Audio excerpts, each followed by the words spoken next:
কোরআনুল কারীমে আল্লাহ তাআলা বলেন আখিরাতটা আমি মুত্তাকিদের জন্য রেখে দিয়েছি। সেখানে এমন এমন জান্নাত আছে যে জান্নাতটা বাংলাদেশের মতো নয়, এই পৃথিবীর মতো নয়, পৃথিবীর ৮-১০টার মতো নয়, বরং পৃথিবীর জমিন থেকে ৭ আসমান পর্যন্ত যত বড় এক একটা জান্নাত হবে তার চেয়েও বড় বড়। এগুলো তিনি দান করবেন কাদেরকে? কোরআনের ভাষা উইদ্দাত লিল মুত্তাকিন, সূরা আল ইমরানের ১৩৩ নম্বর আয়াত। যারা মুত্তাকি হতে পারবে, আল্লাহকে ছাড়া কাউকে ভয় করবে না, তাদেরকে আল্লাহ সেই জান্নাত দান করবে। সেই জান্নাতে যেতে রাজি আছি কিনা ইনশাআল্লাহ? সেই জান্নাতে যাওয়ার জন্য যদি প্রয়োজনে রক্ত দেয়া লাগে, জীবন দেয়া লাগে, দিতে পারবো কিনা? কারা পারবো? হাত তুলে আল্লাহকে দেখায়। লিল্লাহি তাকবীর। সেই জান্নাত আল্লাহ তাআলা প্রস্তুত করে রেখেছে। সেই জান্নাতে কত নাজ নেয়ামত, মানুষ যেটা কল্পনাও করতে পারবে না সেই নাজ নেয়ামত তিনি রেখে দিয়েছে। তো আল্লাহ তাআলা বলেন যারা কুফরি করবে, আল্লাহ তাআলার বিধিবিধানকে অস্বীকার করবে যারা, আমি তাদেরকে জাহান্নামে প্রবেশ করাবো। এরপরে আল্লাহ সেখানকার নমুনা বলছেন, কুল্লামা নাদিজাত জুলুদুহুম, সেখানে প্রবেশ করানোর সাথে সাথে যখন তাদের চামড়াগুলো পুড়ে যাবে, পুড়ে যাওয়ার সাথে সাথে বাদদালনা জুলুদান গায়রাহা, বাদদালনাহুম, আমি বদল করে দেব, পরিবর্তন করে দেব। অর্থাৎ চামড়া একটা পুড়ছে, আবার নতুন চামড়া লাগিয়ে দেব, সেটাও পুড়বে। এটি হচ্ছে তাদের শাস্তি। নরমাল না ভয়াবহ শাস্তি? আসতে বলো, নরমাল না ভয়াবহ? কত ভয়াবহ, মানুষ সেটা কল্পনা করতে পারবে না। কেন এটা করবেন আল্লাহ তাআলা? তিনি পরের অংশে বলছেন লিয়াযুকুল আযাব, যেন তারা আযাবের স্বাদ আস্বাদন করতে পারে। বারবার কোরআন দিয়ে তাদেরকে বলা হয়েছে, ইসলামের বিধিবিধানগুলো তাদেরকে বারবার জানানো হয়েছে, ওয়াজ মাহফিলের মাধ্যমে তাদেরকে সতর্ক করা হয়েছে। এত কিছুর পরেও যেহেতু তারা দুনিয়াকেই আসল মনে করেছে, মনে করছে উপরের বাহাদুরি, এই মনে করার কারণে আল্লাহ নাখোশ হয়ে জাহান্নামের মধ্যেই শাস্তি তাদের জন্য রেখে দিয়েছে। বাঁচতে পারবে না। দুনিয়াতে ক্ষমতা নাই, এখন পালিয়ে গেছে হয়তোবা, ইন্ডিয়াতে গিয়ে আছে, বিভিন্ন দেশে আছে, দেশের মধ্যে ঘাপটি মেরে বসে আছে, টাকা খাওয়া হয়তোবা নিরাপদে আছে। দুনিয়াতে এটা চলে, হতে পারে, কিন্তু মৃত্যুবরণের পরে এই জাতীয় সুযোগ আসেনি যে কিছু টাকা নিয়ে গেলাম মুনকার নাকিরে ধরাইয়া দেব, আছে কিনা? পরকালে হাসরের ময়দানে মুসিবতের সময় একবারে নিজের খালতো ভাই পরিচয় দিয়ে সেদিনের হিসাব থেকে বেঁচে যাবে, এমন কোন সুযোগ আছে নাকি? সুযোগ দূরের কথা, সেদিন অবস্থা এমন হবে, ইয়া নাফসি বলে নবীগণ পর্যন্ত আল্লাহর কাছে ফরিয়াদ জানাবে। আল্লাহ তাআলা বলেন ইন্নাল্লাহা কানা আজিজান হাকীমা, নিশ্চয়ই তিনি প্রচন্ড পরাক্রমশালী এবং তিনি হচ্ছেন মহাবিজ্ঞানী। জোরে জোরে বলুন না সুবহানাল্লাহ। সকল জ্ঞান বিজ্ঞানের মালিক কে? আল্লাহু আকবার। কত জ্ঞান, কত প্রজ্ঞা, বিজ্ঞান তার, মানুষ সেটা কল্পনা করতে পারে। এই বিষয়ে অনেক কথা বলা দরকার, কিন্তু এত দীর্ঘ আলোচনা করতে চাচ্ছি না। এরপরের আয়াত ৫৭ নম্বর আয়াতে আল্লাহ তাআলা সুসংবাদ পেশ করছেন ঈমানদারদেরকে উদ্দেশ্য করে। এবার তার বক্তব্য শুরু হচ্ছে, ওয়াল্লাযীনা আমানু ওয়া আমিলুস সালিহাতি সানুদখিলুহুম জান্নাতিন তাজরি মিন তাহতিহাল আনহার খালিদিনা ফিহা। আল্লাহ তাআলা ঈমানদারদেরকে লক্ষ্য করে এবার সুসংবাদ দিচ্ছেন, নিশ্চয়ই যারা ঈমান আনবে, জোরে বলুন আলহামদুলিল্লাহ। আমরা ঈমান এনেছি নাকি আনি না? সকলে বলুন আমানতু বিল্লাহ।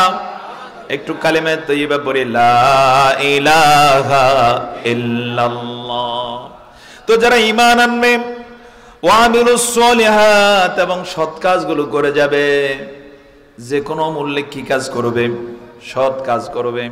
কেউ তার সৎ কাজ পছন্দ করুক আর না করুক কিছু যায় আসে না, নীরবে সৎ কাজ করে যাবে। সুসংবাদ শুনুন, আল্লাহ তাআলা বলেন সানুদখিলুহুম জান্নাতিন তাজরি মিন তাহতিহাল আনহার, অচিরে আমি তাদেরকে প্রবেশ করাবো এমন জান্নাতে, এমন জান্নাতের মধ্যে আমি নিজ দায়িত্বে তাদেরকে নিয়ে আসবো, ঢুকাবো, যে জান্নাতের তলদেশ দিয়ে নহরগুলো প্রবাহিত হয়ে গেছে। কোথায় প্রবেশ করাবেন আল্লাহ তাআলা? জান্নাতে। সেই জান্নাতে চাই তো ইনশাআল্লাহ যেতে, ইনশাআল্লাহ। সেই জান্নাতের একটু বর্ণনা শুনুন, ছোট্ট বর্ণনা।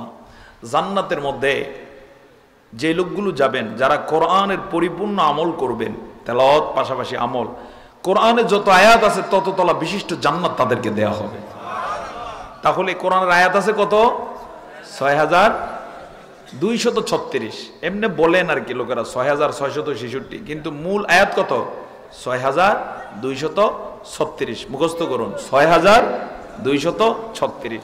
যত আয়াত তিনি পড়বেন এবং আমল করবেন তত তলা বিশিষ্ট সোনালী জান্নাত আল্লাহ তাদেরকে দান করবেন। এই জান্নাতের এক একটা তলার ডিস্টেন্স কত? কোরআন এবং হাদিসের ভাষ্য অনুযায়ী দুনিয়ার জমিন থেকে প্রথম আসমান পর্যন্ত যত ডিস্টেন্স, জান্নাতের এক একটা ফ্লোর হবে এরকম ডিস্টেন্স। কল্পনা করা যায় কিনা? সুবহানাল্লাহ। এই বিশাল জান্নাত আল্লাহ দান করবেন। সেই জান্নাতের ইট বালি সিমেন্টের বদলে আল্লাহ ব্যবহার করেছেন, সহিহ বুখারীর বর্ণনা, লাবিনাতুম মিন যাহাবিন ওয়া লাবিনাতুম মিন ফিদ্দাতিন ওয়া মিলাতুহা মিসকুল আসফার ওয়া হাসবাউহা লুলু ওয়াল ইয়াকুত। জবানটা ছেড়ে বলুন আল্লাহু আকবার। জান্নাতের একটা ইট হবে স্বর্ণের, তার উপরেরটা রূপার তৈরি হবে।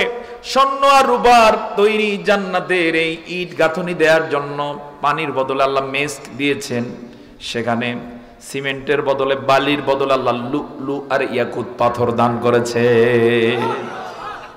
সেখানে পরের অংশে আল্লাহ তাআলা বলছেন খালিদিনা ফিহা আবাদা লাহুম ফিহা আজওয়াজুম মুতাহহারা ওয়া নুদখিলুহুম যিল্লান যালিলা। আল্লাহ তাআলা সেই জান্নাতের মধ্যে কোনো ইলেকট্রিসিটির প্রয়োজন হবে না। এখন যেমন ইলেকট্রিসিটি আসলে সুন্দর চলে, গেলে অফ হয়ে যায়, এমন কোনো ইলেকট্রিসিটির প্রয়োজন হবে না। জান্নাতের মধ্যে কোনো জেনারেটরের প্রয়োজন হবে না। ওই যে লুলু আর ইয়াকুত পাথর ব্যবহার করা হয়েছে, এগুলো এমনি আলোকিত, ওগুলোর কারণে সদা সর্বদা জান্নাত আলোকিত চকচক করবে। জিল্লান জলিলা বলেছে ছায়া সুনিবিড় চমৎকার পরিবেশ থাকবে। আপনারা যদি কখনো চাইনিজ রেস্টুরেন্টে যেয়ে থাকেন উন্নত ঢাকাতে, সেখানে রোদের আলো কখনোই আপনি দেখবেন না। সেখানে আলো আছে, এমন আলো, এই আলোর মতো এত স্বাভাবিক না, অস্বাভাবিক। বাতি কোথায় আছে দেখা যায় না, কিন্তু বাতির যে আলোর আলোক ছোটা এটা বোঝা যায়, যার কারণে পরিবেশ অনেক সুন্দর মনে হয়, অনেক চমৎকার। এবং উন্নত দেশগুলোতে কত সুন্দর আয়োজন, এগুলো সব কোরআন থেকে নেয়া, জান্নাতের আলোচনা থেকে সামান্য তারা দুনিয়াতে একটু আয়োজনের চেষ্টা করেছে। জান্নাতের আয়োজন এত চমৎকার হবে, কোনো ইলেকট্রিসিটি দিয়ে সেখানে আলোর ব্যবস্থা করার প্রয়োজন হবে না। এমনি জান্নাত কি ছায়া সুনিবিড় আলোকিত থাকবে, সব সময় একই ধরনের আলো। জোরে জোরে বলুন না সুবহানাল্লাহ। একই ধরনের বলতে বলছি যে সন্ধ্যা একরকম, বিকেলে একরকম, রাতে একরকম, আবার রাতের বেলা গুটগুটে অন্ধকার, এরকম জান্নাত হবে না। আল্লাহ তাআলা আরো বলেন সেখানে তারা চিরকাল থাকবে, তাদের জন্য সেখানে রয়েছে আজওয়াজুম মুতাহহারা, পুত পবিত্র স্ত্রীরা রয়েছে। জোরে জোরে বলুন সুবহানাল্লাহ।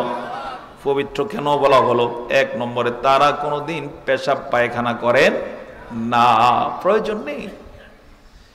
জান্নাতি হুর গেলমান যারা হবেন, জান্নাতি পুরুষ নারী যারা হবেন, কোনোদিন এগুলোর প্রয়োজন হবে না। এজন্য সেখানে টয়লেট নাই। আল্লাহু আকবার বলুন। এখন বলতে পারেন তাহলে কিভাবে কি, বুঝলাম না। জবাব হলো জান্নাতি লোকেরা পেট ভরে খাবেন, তৃপ্তির সাথে খাওয়ার পরে সামান্য একটু ঢেকুর দিবেন, সাথে সাথে যা খেয়েছেন সব হজম। মাঝে মাঝে তারা ঘর্মাক্ত হবেন, একটু ঘাম দিবেন, দেখবেন ভালো খাবারের পরে ঘাম আসে না নাই, একটু বেশি করে যদি হাঁসের গোস্ত দিয়ে শীতের মৌসুমে কেউ খায়, এর বড় কি ঘাম। জান্নাতীর এরকম পেট ভরে খাবেন, খাওয়ার পরে একটু দেখা যাবে নাকের ডগায় হালকা একটু ঘর্মাক্ত হয়েছেন, কপালে একটু ঘাম দিয়েছে, একটু ঘাম দেওয়ার পরে সেখান থেকে মেশক ছড়িয়ে পড়বে, এত সুঘ্রাণ ছড়িয়ে পড়বে, নারী পুরুষ যারা থাকবে একজন আরেকজনের প্রতি আরো আকৃষ্ট হয়ে যাবে। এটাই তাদের সেই পেশাব পায়খানা হাজতকে মিটিয়ে দিবে। জোরে জোরে বলুন আল্লাহু আকবার। দ্বিতীয়ত, জান্নাতি রমণী যারা হবেন তাদের মহিলাদের যে মাসিক অসুখ হয়ে থাকে, এটা দুনিয়ার জন্য প্রযোজ্য, সেখানে কোশ্চিন কালেও হবে না। তৃতীয়ত, দুনিয়ার মহিলারা কখনো বিপদে মুসিবতে অধৈর্য হলে পরে স্বামীর সাথে অসদাচরণ করার গল্প আছে না নাই? হ্যাঁ, মাঝে মাঝে এমনও বলে তোমার সংসারে আইসা কোনোদিন সুখ পাইলাম না। অবশ্য আপনাদের কেউ এরকম কখনো বলে না। হ্যাঁ, এরপরে বাচ্চাদেরকে কত ধরনের কথা বলে, কখনো যদি ধৈর্য হারা হয়ে যায়। জান্নাতি রমণীরা এরকম হবেন না, কোনোদিন স্বামীর সাথে অসদাচরণ তারা করবেন না, পবিত্র শব্দ ছাড়া কোনোদিন অপবিত্র কথা উচ্চারণ করবেন না। সুবহানাল্লাহ। বরং হাদিসে এসেছে জান্নাতি রমণীরা স্বামীর চোখে চোখ রেখে কখনো কথা বলবেন না, নিচের দিকে তাকিয়ে থাকবেন। তারা থাকবেন লাজুক, লজ্জাবতী। সুবহানাল্লাহ বলো। কান্নাহুম লুলু ওয়াল ইয়াকুত, যেন তারা লুলু আর ইয়াকুত পাথরের মতো। কোথাও আল্লাহ কোরআনে বলেছেন ডিমের মধ্যে কুসুম যেমন, যে কোনোদিন আলো বাতাস দেখে না, এরকম কুসুমের মতো নরম স্বচ্ছ তারা থাকবে। আরো কত ধরনের যে তাদের বর্ণনা এসেছে, সে বর্ণনা দিতে গেলে অনেক কথা বলা লাগবে, আমি সেদিকে যাব না।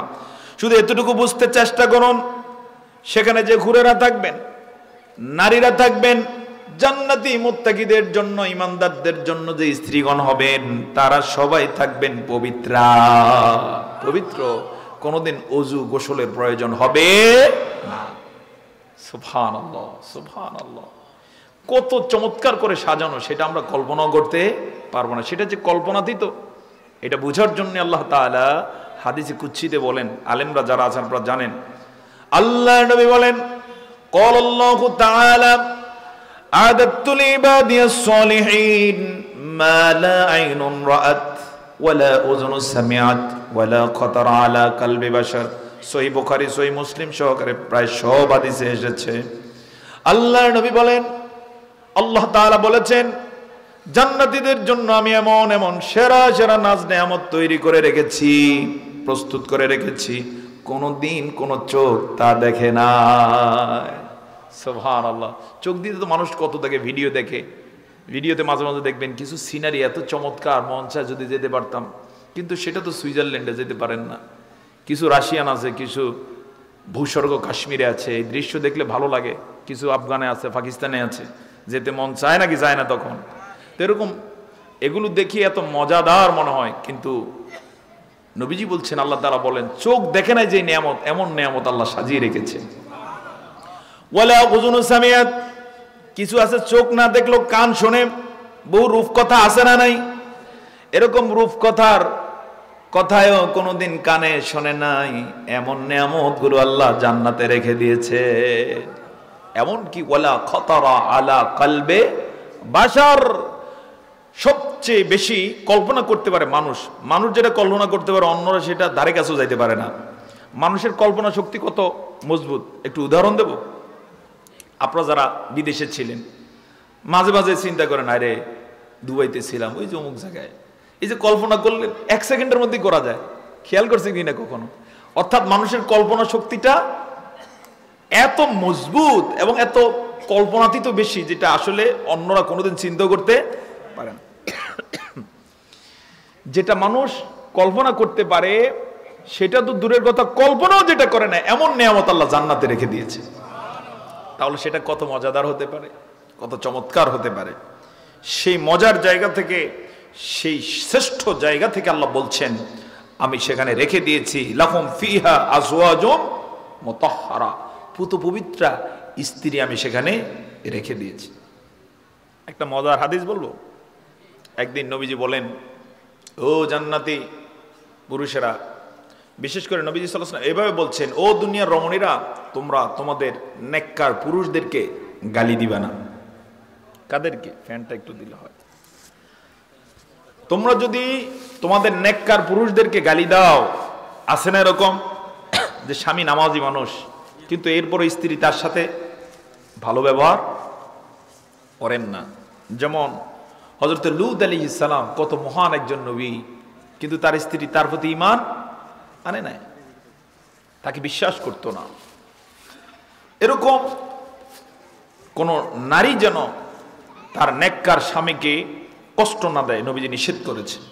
নবীজি বলেন, তুমি যদি তোমার নেককার স্বামীকে কষ্ট দাও, তাহলে এই পুরুষের জন্য জান্নাতে যে হুরেরা আছে তারা তোমাকে অভিশাপ দিতে থাকে, বলতে থাকে, সাবধান, আমার স্বামীর সাথে বেয়াদবি করবা না। আল্লাহু আকবার বলবেন না? ওই হুরেরা অপেক্ষমান তার নেককার স্বামীর জন্য। সুবহানাল্লাহ। কখন থেকে অপেক্ষমান? এখনো তারা অপেক্ষায় আছে। এই মুহূর্তে কোথায় আছে? জান্নাতে আছে, অপেক্ষায় আছে। এবং জান্নাত ইনটেক্ট, এমন না এই যে যেমন আপনি ঢাকা থেকে লঞ্চে আসলেন, কেবিন ভাড়া দিয়ে আসলেন, কেবিনটা মনে করলেন আপনারই বুঝি, কিন্তু পরের দিন ওই কেবিনের যাত্রীকে, হ্যাঁ, আরেকজন ওই সিটের যাত্রী আরেকজন। এই জন্য লঞ্চে কখনো, বাসে, লঞ্চে, বিভিন্ন যানবাহনে চড়ে এত বড়াই করতে নাই, এত ঠেলাঠেলি করতে নাই, কারণ যতক্ষণ আছি ততক্ষণ, এরপর আর কি নাই। এটাই হচ্ছে একটা শিক্ষা যে দুনিয়াতে কোনো কিছু নিয়ে এমন বড়াই করতে নাই। যে জমিনে আছেন, যে বাড়িতে আছেন, যে জায়গা জমি খাচ্ছেন, এগুলো নিয়ে কখনো কি করবেন না? বড়াই করবেন না। কারণ আমার আপনার যখন দুনিয়ার হায়াত শেষ, এগুলোর মালিকানা আরেকজন। আর চূড়ান্ত মালিকানা কার? জবান ছেড়ে চিৎকার করে বলুন, কার? তো জান্নাতি হুরেরা এখনো অপেক্ষমান রয়েছে। কাদের জন্য? নেককার স্বামীদের জন্য। এবং তারা মাঝে মাঝে গান গায়, জান্নাতের বিভিন্ন গ্যালারিতে তারা হাঁটে আর বলে, কবে আমাদের স্বামী আসবে? জোরে বলুন না সুবহানাল্লাহ।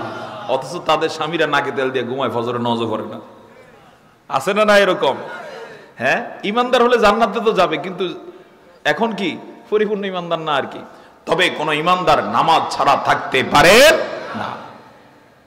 তো নবীজি বলেন, তোমাদের নেককার স্বামীদেরকে গালি দিবা না, কারণ তোমরা যদি তাদেরকে কষ্ট দাও, গালি দাও, তোমাদেরকে অভিসম্পাত করতে থাকেন কে? জান্নাতি হুরেরা। সুবহানাল্লাহ। এবং শুধু হুরেরা নয়, জান্নাতের নাজ নেয়ামত থরে থরে সাজানো। কি দরকার? এই পৃথিবীতে নাজ নেয়ামতের অভাব আছে বলেন তো? এটা জান্নাতের তুলনায় কিছুই না। জান্নাতের তুলনায় পৃথিবীটা হচ্ছে একটা ছায়ার মতো। আমরা যে সময় আলিমে পড়ি, আমাদের একজন ওস্তাদ ছিলেন, ওস্তাদের এখন দুনিয়াতে নেই, আল্লাহ তাকে জান্নাতে উচ্চ মাকাম দান করুন।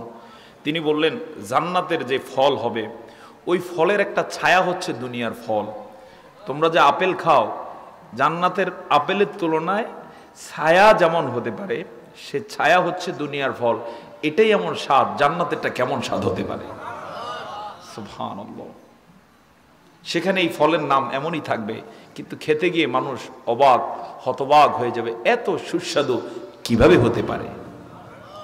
তো আল্লাহ তাআলা সেখানে ফল রেখেছেন, মাংস রেখেছেন বিভিন্ন। যেমন কোরআনুল কারীমের সূরা ওয়াকিয়ার মধ্যে আল্লাহ তাআলা বলেন, ওয়ালাহমি তায়রিম মিম্মা ইয়াশতাহুন ওয়া হুরুন ঈন। জান্নাতে স্পেশাল রেখে দিয়েছেন পাখির ভুনা করা গোশত। জোরে বলুন না সুবহানাল্লাহ। সেটা আবার এরকম না যে আগের থেকে একবারে ভুনা করে রেখেছেন আল্লাহ তাআলা, গরম করে এরপর আমাদেরকে খেতে দিবেন, বিষয়টা এমন নয়। হাদিসে এসেছে, জান্নাতীদের উপর দিয়ে ঝাঁকে ঝাঁকে সাদা পাখি উড়বে। তার মন চাবে যদি খেতে পারতাম, মন চাইতে না চাইতেই স্বর্ণের হীরার প্লেটে ফ্রিজে করে সেগুলোর ভুনা করা ঘ্রাণযুক্ত গোশত খাবারের জন্য পরিবেশন করা হবে। লোকটা বলবে, এত তাড়াতাড়ি কোত্থেকে এলো?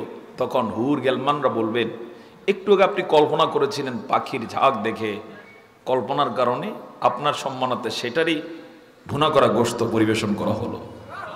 খাবে, মন ভরে খাওয়ার পরে হাড় হাড্ডিগুলো ওই যে বন প্লেটে রাখবে, রাখতে না রাখতেই দেখবে যেই পাখি আগে দেখছিল উঠতেছে, ওই পাখি হয়ে সেটা ওখান থেকে উড়াল শুরু করবে। আবার জানিয়ে দেওয়া হবে জান্নাতের কোনো কিছুই কখনো আর কমবে না। জান্নাতের ফলের থোকাগুলো মাথার কাছে কাছে ঝুলবে, হাঁটার পথে, বসার জায়গায়, শোয়ার জায়গায় কাছে কাছে থাকবে, মন ভরে খাবে। কখনো কখনো এমন হবে খেতে গিয়ে সে ইচ্ছে হবে না হাত ধরে খায়, বরং মুখ বাঁধবে, মুখের কাছে এসে ফল তার স্পর্শ লাগাবে, খাবে। খাওয়ার পরে যে বিচিটা রাখবে, দেখা যাবে বিচিটা আগের মতোই ফল হয়ে টসটসে পাকা ফল, আবার যে থোকা থেকে ছিঁড়েছিল সেই থোকায় লেগে গিয়েছে। জবান ছেড়ে বলুন আল্লাহু আকবার। এই হাদিস আপনারা শুনেছেন কিনা জানি না। জান্নাতের যেই গাছ রয়েছে এগুলো হচ্ছে উল্টা, অর্থাৎ ফল হচ্ছে উপরের দিকে। জান্নাতের ডালপালা কোন দিকে থাকে? উপরের দিকে, শিকড় নিচের দিকে। আর জান্নাতেরটা হচ্ছে এমন যে শিকড় থাকবে উপরের দিকে, ফল সহকারে থোকায় থোকায় সব ঝুলন্ত থাকবে নিচের দিকে, জান্নাতীদের সম্মানার্থে। এখানে একটা মজার বিষয় আছে, সেটা হচ্ছে ফল যদি নিচে নিচে থাকতো তাহলে ফলাবানের যে অভ্যাস, কারো গাছে কোনো ফল থাকতো না, সব খেয়ে ফেলতো। ঘটনা এরকম আছে না নাই? ফল দূরের কথা, আমি এলাকায় এসে শুনি আমরা নতুন একটা জমি কিনছি, কিছু সুপারি গাছ আছে, আব্বু বললেন যে 2 পীর পাইছে আর সব চুরি করে নিয়ে গেছে। এরকম সুপারি চোর আপনাদের এলাকায় তো নাই? হ্যাঁ, এরকম চোর আছে না নাই? এই চোরদের কারণে আল্লাহ উল্টা দিয়েছেন আর কি। ফল গাছ কোন দিকে? হ্যাঁ, শাখা পোশাকগুলো উপরের দিকে। আর জান্নাতে তো চোর নাই কোনো। কেন? চোররা যা ভালো হয়ে যাবে বিষয়টা এমন না, কোন চোর জান্নাতে যেতে পারবে না, কোন বুড়া জান্নাতে যাবে না। জানেন তো এই গল্প? একবার নবীজি এক বুড়া মহিলাকে দেখে বললেন, বুড়া মানুষ তো জান্নাতে যাবে না। নবীজি বলছেন, বলার পরে মহিলার কান্না দেখে কে, নবীজি বলার মতো বলে এরপরে তিনি তার কাজে ব্যস্ত হয়ে গেলেন। কিন্তু ওই মহিলা নবীজির বাসায় চলে গেছে। আম্মা জান আয়েশাকে বললেন, নবীজি বলছে যে আমার মতো বুড়া নাকি জান্নাতে যাব না, অথচ আমি কত কষ্ট করলাম, কত ইবাদত করছি। আম্মা জান আয়েশা রাদিয়াল্লাহু তাআলা আনহা নবীজিকে জানালেন যে এই কাহিনী। নবীজি হেসে দিলেন, বললেন তোমার এখন কুমারী রমণী হয়ে 33 বছর বয়সী হয়ে জান্নাতে প্রবেশ করবে। এরপরে বুড়ার আনন্দ দেখে কে? জোরে বলুন আল্লাহু আকবার। এজন্য জান্নাতে যাইলে আগেই কি হয়ে যেতে হবে? ভালো হয়ে যেতে হবে। জান্নাতে যে ভালো হবেন এমন কোনো চান্স নাই। তো সম্মানিত হাজিরিন, আল্লাহ তাআলা জান্নাতে এভাবে ফলের সমারোহ রেখে দিয়েছেন, আরো কত শত সহস্র নাজ নেয়ামত, যেটা চোখ কোনোদিন দেখে নাই, কান শোনে নাই, অন্তর কল্পনাও করে নাই। এরকম নেয়ামত জান্নাতে আছে না না? এরপর আল্লাহ তাআলা বলেন, অনুদখিলুহুম জিল্লান যালিলা, আমি তাদেরকে ছায়া সুনিবিড় এরিয়াতে প্রবেশ করাবো। জান্নাতের গেট সম্পর্কে একটা বর্ণনা আছে, জান্নাতের এক একটা গেট হবে 1200 কিলোমিটার চওড়া। একটা গেট, আমার আপনার এই যে মাহফিলের ভ্যান্ডেলে ঢুকতে কত বড় গেট? 12 হাত তো না। নিজের যে বাসায় থাকেন কয় হাত চওড়া বাসা? গেট সর্বোচ্চ 2.5-3 হাত, 4 হাত। আর একটু বেশি হলে মানুষ করে এত বড় দিয়ে কি দরকার ছিল? আর জান্নাতে ঢুকার জন্য আপনাকে যে গেট দিয়ে আল্লাহ ঢুকাবেন, এই গেটটা কত কিলোমিটার চওড়া? 1200 কিলোমিটার চওড়া, এবং সবটাই স্বর্ণ আর হীরার দ্বারা তৈরি। এই মাটি জান্নাতে থাকবে না, এগুলোর প্রয়োজন নাই, এগুলো এখানের জন্যই প্রযোজ্য। জান্নাতের আয়োজন থাকবে সব হীরা মণিমাণিক্য দ্বারা সাজানো, কার্পেটিং করা। সেখানে যে সিংহাসনে জান্নাতীরা বসবেন, যে সোফা, এগুলো সব এই হাতলগুলো স্বর্ণের তৈরি হবে, হীরার তৈরি হবে। এগুলোই বর্ণনা করা হয়েছে কোরআনুল কারীমের সূরা ইয়াসিনে। আল্লাহ তাআলা বলেন, আলাল আরাইকি মুত্তাকিউন, তারা বসবে হেলান দিয়ে সোনালী সিংহাসনে। মুত্তাকিউনের ব্যাখ্যায় বলা হয়েছে এগুলো স্বর্ণের তৈরি থাকবে, পায়াগুলো স্বর্ণের হীরার তৈরি। সুবহানাল্লাহ বলবো না? এরপরে সোফার যে ফোম হয়, ফোমের উপরে মাঝে মাঝে যে আমরা কাপড় ব্যবহার করি, জান্নাতি ফোমের উপরে কাপড় ব্যবহার করা হবে। এক একটা কাপড় এত দামি হবে যে দুনিয়া বিক্রি করে একটা কাপড় কেনা যাবে না। আরো কত শত বর্ণনা, হাদিসের কিতাবগুলো পড়লে অবাক হতে হয়। আমরা এক বর্ণনা এক বৈঠকে সেগুলোতে আর গেলাম না। এরপর আল্লাহ তাআলা বলেন, খুব গুরুত্ব দিয়ে কান খাড়া করে শুনুন, 58 নম্বর আয়াত, ইন্নাল্লাহা ইয়া'মুরুকুম আন তুআদ্দুল আমানাতি ইলা আহলিহা। আল্লাহ তাআলা তোমাদেরকে আদেশ করছেন তোমরা তোমাদের আমানত তার প্রাপকের কাছে পৌঁছে দিবা। গুরুত্বপূর্ণ একটা বিষয়, আমানত চিনেন তো? গচ্ছিত টাকা, সম্পদ, মাল, কথা, যারটা তার কাছে পৌঁছাবেন, অন্যকে দেওয়া যাবে না। হ্যাঁ, এই যে এক মুরব্বী, এই তো ঘটনা বের হয়ে আসতেছে যে অস্বীকার হয়ে যায়, এরকম ঘটনা আছে না নাকি? আমানত তার প্রাপককে কি করতে হবে? পৌঁছে দিতে হবে, সেটা যত জটিল অবস্থায় হোক না কেন। এই বিষয়ে কথা বলতে গেলে অনেক কথা আছে, আমি এত কথা বলি দীর্ঘ সময় নেব না, শুধু একটা উদাহরণ দেব। নবীজি যখন মক্কা থেকে বের হয়ে যাচ্ছিলেন মদিনার দিকে, মক্কার কাফেররা চক্রান্ত করেছে তাকে মেরে ফেলার। নবীজির কাছে কি ছিল? কাফেরদের বহু আমানত ছিল। যেহেতু নবীজিকে মেরে ফেলার চক্রান্ত করেছে, নবীজি চাইলে এগুলো জাটটা পাক আর না পাক চলে যেতে পারতেন, কিন্তু নবীজি গেছেন, কি করেছেন? প্রথমেই হযরত আলী, নবীজির খাদেম এবং চাচাতো ভাই, তাকে ডাকলেন, বললেন আলী, এই দেখো এই প্যাকেটটা অমুকের, এটা অমুকের, এটা অমুকের, এটা অমুকের, এভাবে অনেকগুলো বুঝিয়ে দিয়ে বললেন কাল সকালে সবার আমানত বুঝে দিয়ে, আমানতগুলো তাদের কাছে পৌঁছে দিয়ে তুমি আমার সাথে মদিনাতে দেখা করবা। এখান থেকে দৃষ্টান্ত হলো, কেউ যদি আপনার কাছে আমানত রাখে, যত মুসিবতই আপনি পড়েন না কেন, আমানতের খেয়ানত করা যাবে না। কার অর্ডার? চিৎকার করে বলুন, কার অর্ডার? ইন্নাল্লাহা ইয়া'মুরুকুম আন তুআদ্দুল আমানাতি ইলা আহলিহা। 2 নম্বর একটা আমানতের কথা বলবো, যেটার বিষয়ে অনেকে অসচেতন। সে আমানত হলো, আমাদের দেশে যখন ভোট আসে, মেম্বারের ভোট, চেয়ারম্যানের ভোট, এমপি সাহেবের ভোট, রাজার ভোট, এই ভোটগুলো আল্লাহর পক্ষ থেকে আমাদের জন্য আমানত দিতে হবে। কাকে? হ্যাঁ, যে তার সঠিক প্রাপক তাকেই দিতে হবে। এমন কাউকে আমানত দিয়ে দেয়া যাবে না যে খেয়ানত করে। খেয়ানতকারী আছে না নাই? আপনার আমানত নিয়ে দেখা যায় সিগারেট খায়, আপনার আমানত নিয়ে নামাজ পড়ে না, আপনার আমানত নিয়ে মানুষের হক নষ্ট করে, জুলুম করে, মদ খায়।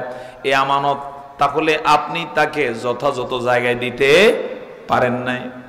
আপনার এই আমানত নিয়ে কেউ যদি খেয়ানত করে, গুনার কাজ করে, ওই যে আপনি আমানত অপাত্রে দিলেন, এই কারণে সে যত গুনাহ করবে, গুনার বোঝা আপনারও আছে না নাই? এই যে এখন আসতে বলে, আছে না নাই? সাবধান, আপনার ভোট পেয়ে কেউ যদি জনগণের গম চুরি করে, জনগণের রাস্তার ইট চুরি করে, তাহলে ওই গুনাহ আপনারও আমল নামায় যোগ হয়ে যাবে। হাসরের ময়দানে অসংখ্য এই জাতীয় আমানতদার আমানত অপাত্রে দেওয়ার কারণে যখন আমল নামা পাবে, দেখবে যে ইট চুরির গুনাহ এক ধাপ আছে, বলবে আল্লাহ আমি চোরও ছিলাম না, আমার বাপেও চোর না, ইটের ধারে কাছেও আমি নেই, কেন লেখা? যদি ইনসাফের সাথে ফয়সালা হয়, সেখানে শান্তি আছে না নাই? আর বেইনসাফির সাথে ফয়সালা হবে, অশান্তি আছে না নাই?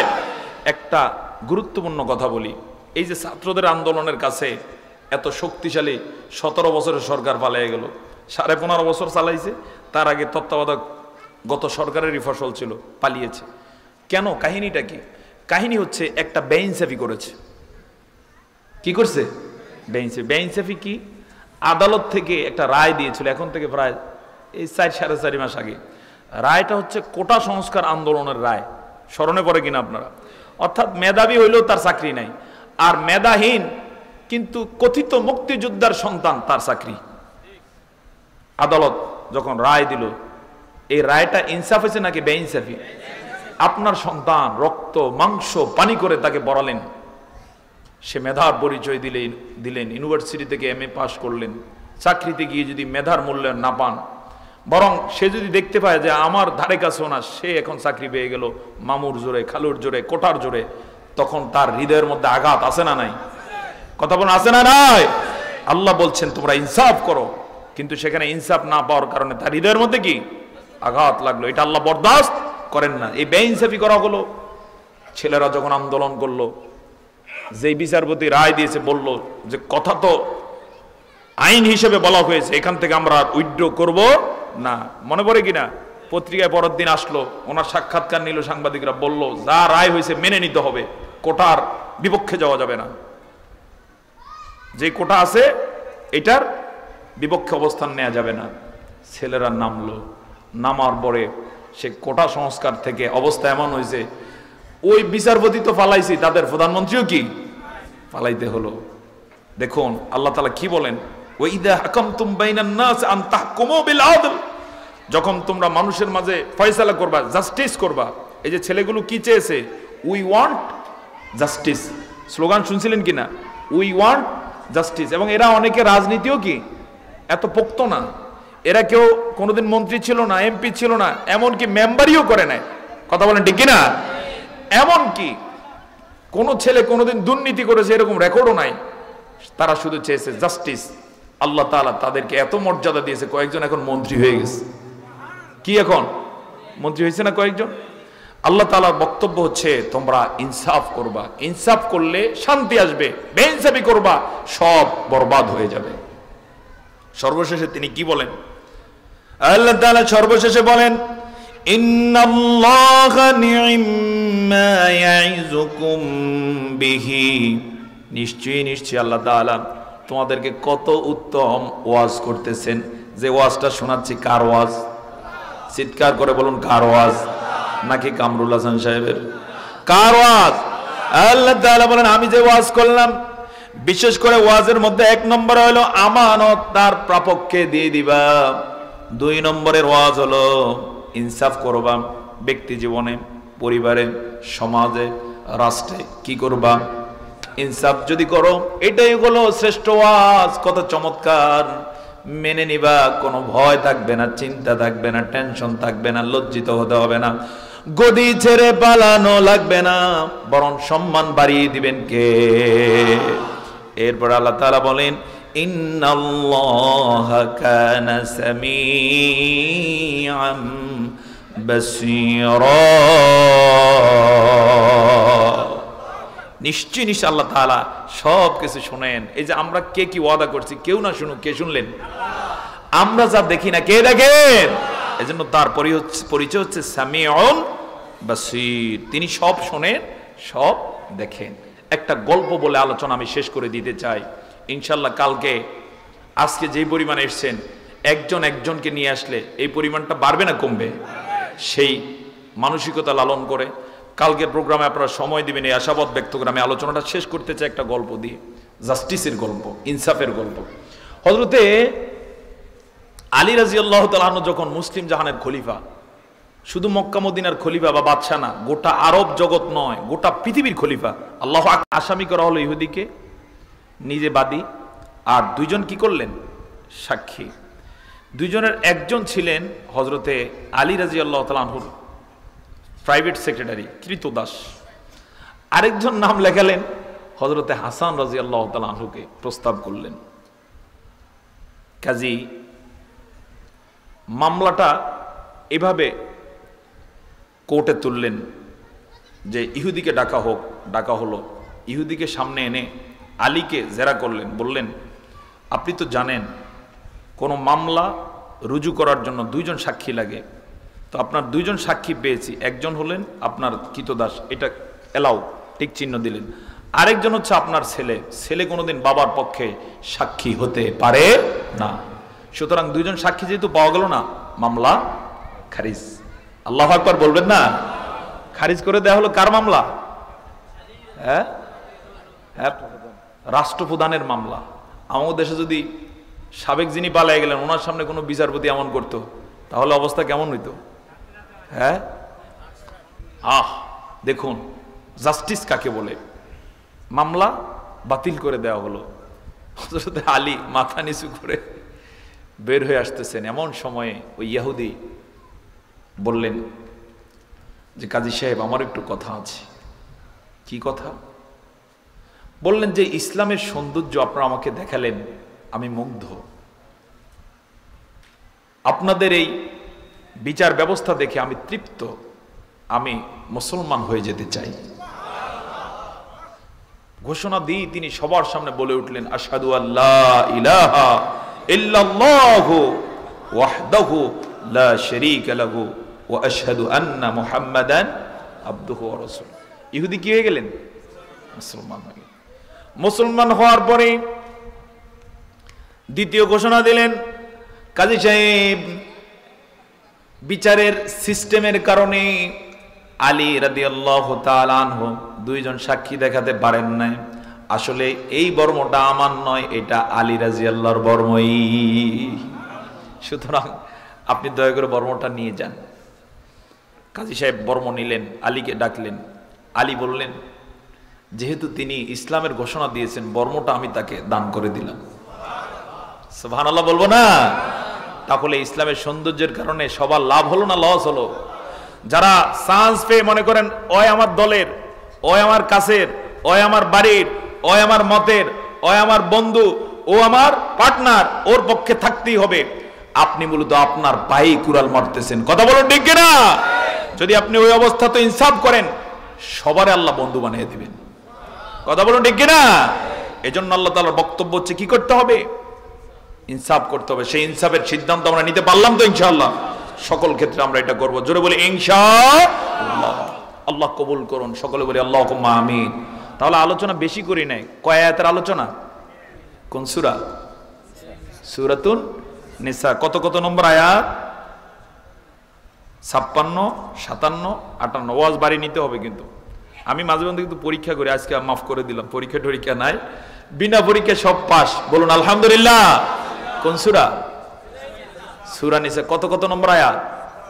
56, 57, 58। সব শেষে আল্লাহ তাআলা দুইটা ওয়াজ করছেন। এক নম্বর ওয়াজটা কি? বিল আদলে। আল্লাহ সুবহানাহু ওয়া তাআলা এক নম্বরে এখানে ওয়াজ করেছেন আমানত পৌঁছে দিতে হবে কার কাছে? হ্যাঁ, যারটা তার কাছে। খেয়ানত করা যাবে না। খেয়ানত করছেন তো আপনি মরছেন। আর যদি পৌঁছে দিতে পারেন, আপনার সম্মান বাড়বে না কমবে? সম্পদ বাড়বে ইনশাআল্লাহ। হ্যাঁ, আচ্ছা, অনেক কথা আছে আপনাদের বোঝা গেল। সেই কথা ইনশাআল্লাহ আমরা কার্যে পরিণত করতে চাই। এভাবে আল্লাহ যা বলছেন তাই মেনে চলবো। রাজি আছে কিনা ইনশাআল্লাহ? যার আমানত তাকে দিয়ে দেব। তাহলে দেখবেন অনেক কিছু সহজ হয়ে গেল। আর মামলা নাই।